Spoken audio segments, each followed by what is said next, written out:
अवघ्या 1 महिन्याच्या मुलीचं बारसं होण्यापूर्वीच आईनं मृत्यूला कवटाळल्यानं कोल्हापूर हादरलंय. कोल्हापूरच्या राजारामपुरीतील महिलेनं गळफास घेऊन स्वतःला संपवलंय. अस्मिता प्रतीकसिंह काटकर असं आत्महत्या केलेल्या महिलेचं नाव आहे. घरात मुलीच्या बारशासाठी लगबग सुरू असताना अस्मितानं गळफास घेतल्याचा धक्कादायक प्रकार घडल्यानं हळहळ व्यक्त होती. अस्मिताच्या मृत्यूनंतर तिच्या आईवडिलांनी सासरच्या लोकांवर गंभीर आरोप केले.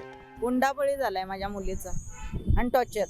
सासू आहे, ननंद आहे, नवरा आहे, सासरा आहे, 4 जण.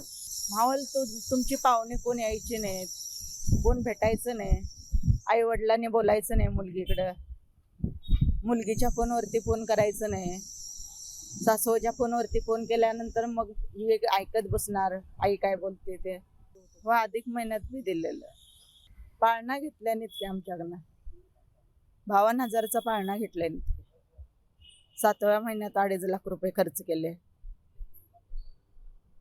हा मुलगाच हवा होता. मुलग्याचीच कपडे घेतलेले तिने सगळे. एक दिवस ओरडलेली सासू. नवऱ्याला सरकार बोलायचं, नंदला राणीसाहेब बोलायचं, सासवेला मासाहेब बोलायचं आणि सासऱ्यांना आबासाहेब. तुमची एवढी इज्जत आहे काय? एवढे इज्जत नाही तुमची. असं एवढं मोठा मान सन्मान घेण्याजोगी इज्जत नाही तुमची. मुलीच्या बारशासाठी 52,000 रुपयांचा पाळणा ऑनलाईन ऑर्डर केला होता आणि सगळा कार्यक्रम करण्यासाठी सासरची मंडळी तगादा लावत होती. त्यामुळं काटकर कुटुंबियांनी माझ्या मुलीची हत्या केली आहे असा आरोप करण्यात आलाय. असंही सांगितलं जातंय की अस्मिताच्या सासरकडील लोकांनी मुलाचे कपडे खरेदी करून ठेवले होते, परंतु मुलगी झाल्यामुळं त्यांनी सतत अस्मिताचा छळ केला असा आरोप अस्मिताच्या वडिलांनी केलाय.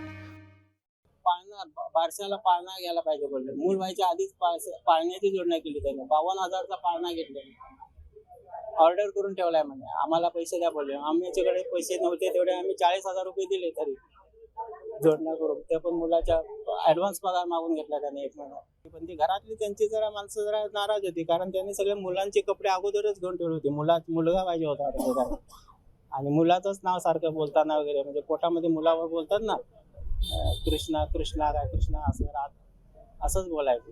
म्हणजे त्यांना मुलग्याचंच हे होतं आणि त्याच्यासाठी आणि परत तिला छळ झाला असं वाटतंय. आता सासरवाडीच्या काय तुमच्यावर आरोप किंवा काय? आमच्यावरती आरोप काय नाही, ते आम्हाला फोन करून सांगतात तुमच्या मुलगीनं फसवलं, आम्हाला गळफास दिला मुलगीनं. आता तुमची काय मागणी आहे पोलिसांकडे? आमची मागणी आता पोलिसांनी आमची फिर्याद नोंदवून घेतलेली आहे, ते तपास करत आहेत. हुंड्यासाठी छळ केल्याचा आरोप करत सासू, सासरा, नवरा आणि नणंदेच्या विरोधात अस्मिताच्या आईवडिलांनी आरोप केले. आता या 4घांना पोलिसांनी ताब्यात घेतले.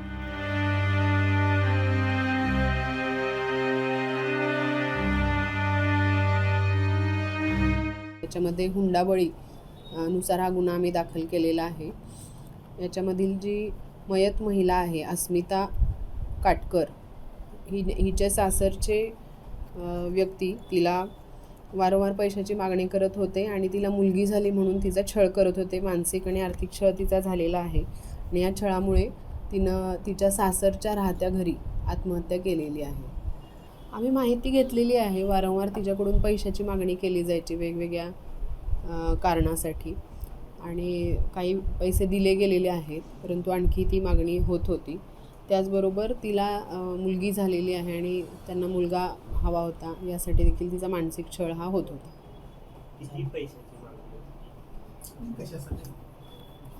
आतापर्यंत त्यांनी साधारण 5 लाखापर्यंत रक्कम त्यांना दिलेली आहे, मुलीच्या माहेरकडच्यांनी, मुलीच्या सासरकडच्यांनी. आणखी आता मुलाच्या जे बाळ जन्मलेलं आहे त्याच्या बारशाचा आणि काही कार्यक्रमांचा खर्च म्हणून ते आणखी पैसे मागवत होते. साधारण वर्षभरापूर्वीच अस्मिताचं लग्न झालं होतं. सासरची आर्थिक स्थिती सधन होती आणि अवघ्या 1 महिन्याची मुलगी असताना अस्मितानं आत्महत्या का केली याचा उलगडा करण्याचं काम पोलिसांकडून सुरू आहे. अस्मिताच्या गळ्यावर जखमा आढळल्या असून विसेरा राखीव ठेवल्याचं सुद्धा पोलिसांनी सांगितलं. अस्मिताच्या मृत्यूनंतर 1 महिन्याचं लेकरू आईविना पोरकं झाले. कोल्हापूरहून दीपक सूर्यवंशी, मुंबई तकसाठी.